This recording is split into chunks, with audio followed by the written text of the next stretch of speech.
My name is Ben. This is Laura, my wife, and we have been married. It'll be 20 years. It's 20 years. It'll be 21 years this summer. We got 3 kids, a 16-year-old, an 11-year-old, and a 6-year-old. We have learned a lot through adversity. And what we're going to do tonight is just kind of set a framework for you. We can't fill your cup, but we can empty ours. When we were in seminary, we learned in one of our counseling classes, about this researcher named John Gottman. And he had done research. He had this thing called the Love Lab, and he would observe couples specifically while they were in conflict.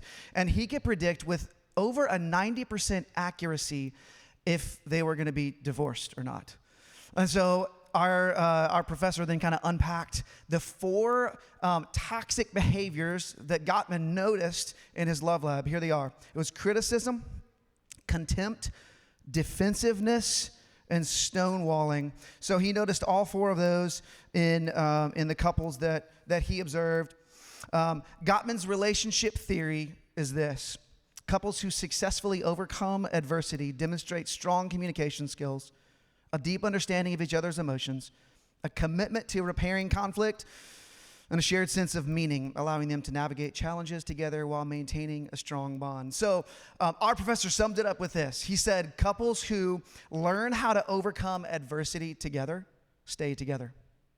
So all of that, it's incredible research, but it's secular research. He was just observing couples. And isn't it fun when science finally catches up with the Bible? Thousands of years ago, James wrote this in James 1. And he says, "Count it all joy, my brothers, when you meet trials of various kinds, for you know that the testing of your faith produces steadfastness. And let steadfastness have its full effect, that you may be perfect and complete, lacking in nothing." A lot of times you read those verses and you apply it to yourself, right? You say, how can I, when I meet various trials, how can I persevere through that? How can I endure through that so that I can grow? But our professor encouraged us to apply it to our marriage and to read it through a different lens. So what if instead of it was you, what if it was your marriage? Count it all joy, my brothers, when your marriage meets trials of various kind. See, and what it drives us to there is maturity. It says, so let steadfastness have its full effect, that you may be perfect and complete. So the goal that James is driving us toward there is maturity. And everybody wants a mature marriage.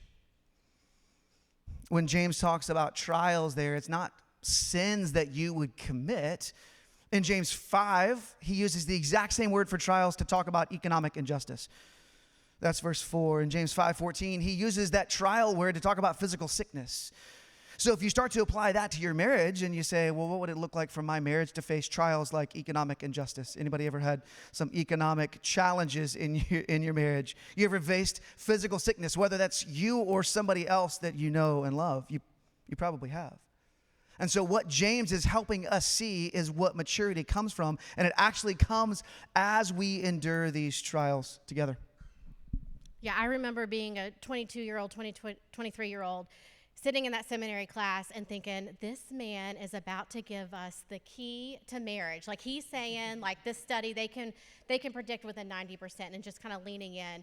And that picture of facing adversity, and I feel like he framed it up, and the mental picture I got is when we go through hard times, we're committing that we're linking arms and we're doing this together, and it's you and I against everybody else. And I feel like in our 20 years of marriage, we faced a lot of adversity. We've had miscarriages, we've moved across the country, we've experienced job loss, extreme hurt and betrayal from a friend.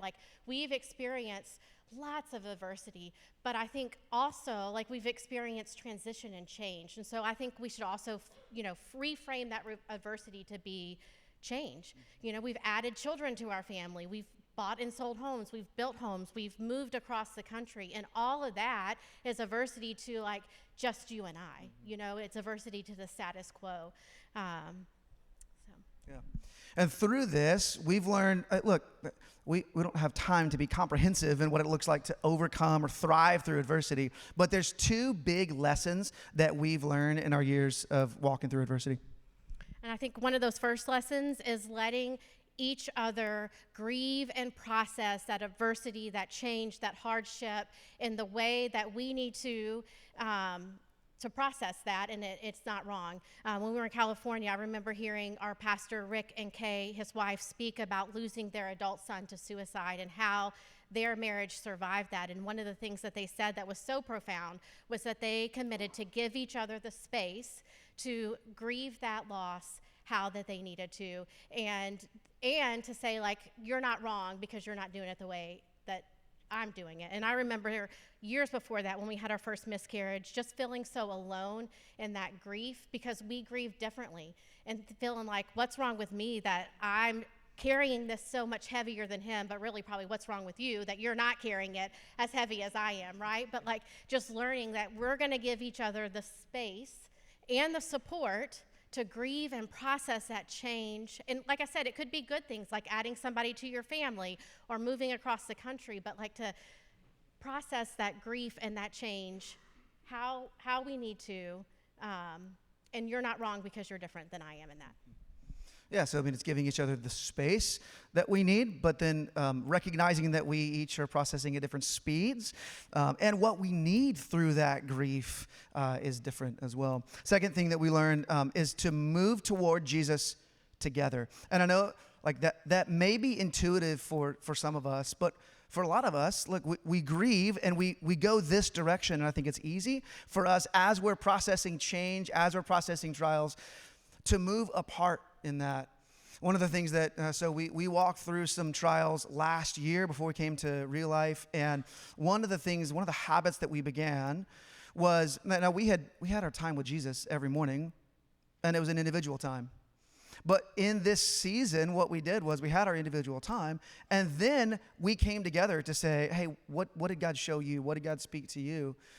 And what we saw was that, yes, we were processing, we were navigating, we were trying to figure out what God was speaking to us individually, but it wasn't just me trying to figure it out. I got to lean on Laura's faith. Like when my faith was weak, when I just needed to hear from the Lord, but I wasn't hearing from them that day, I got to hear what God was saying to Laura. So we didn't just move toward Jesus, we moved towards Jesus together.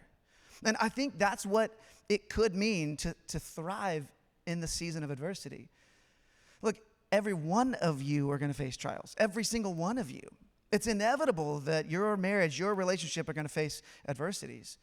And the question is not, will you face them? It's, what does thriving look like for you?